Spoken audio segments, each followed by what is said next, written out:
Je m'appelle Axel. Moi c'est Amandine. On est tous les deux allés à Limerick. Je suis Ilan Vincent, j'ai 17 ans.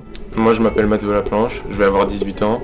Donc je m'appelle Marine. Moi c'est Lucas Feigniès. Et on a été mis en entreprise pour faire un stage.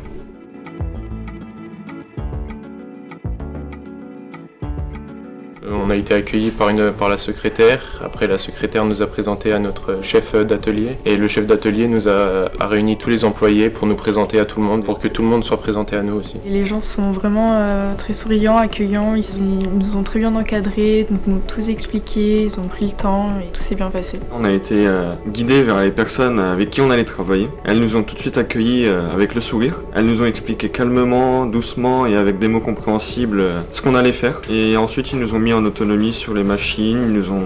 De temps en temps, ils venaient vérifier qu'on le fasse correctement.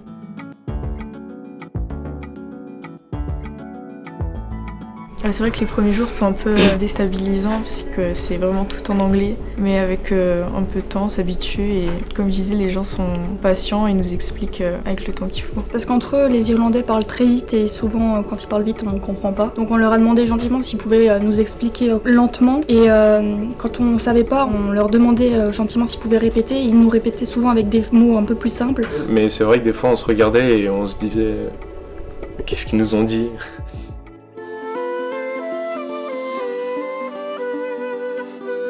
L'Irlande, c'est un pays vert, vraiment très vert, et il y a beaucoup...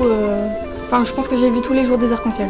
On était à la chasse du Leprechaun. Il y en avait... Non, on l'a jamais trouvé. Ouais, on l'a jamais trouvé. Moi, ce qui m'a marqué quand même, c'est les moutons. Il y a quand même beaucoup de moutons, contrairement en France. Et c'est des paysages franchement magnifiques. Même niveau architecture, c'est différent et c'est vraiment très beau à voir.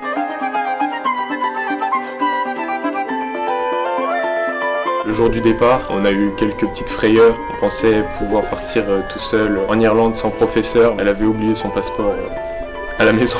Mais c'était drôle. Enfin, c'était sur le moment, c'était assez stressant. Oui, c'était stressant. Ouais. Mais après, maintenant, on en rigole. Enfin, c'est une anecdote, quoi. Quand on est arrivé à Dublin, ce qui m'a impressionné, on est arrivé pendant un match, c'est que contrairement à la France, les Irlandais ils se retrouvent vraiment dans les pubs pour échanger, regarder le match ensemble. Moi, c'est ce qui m'a surtout impressionné. La bonne ambiance entre eux, en fait.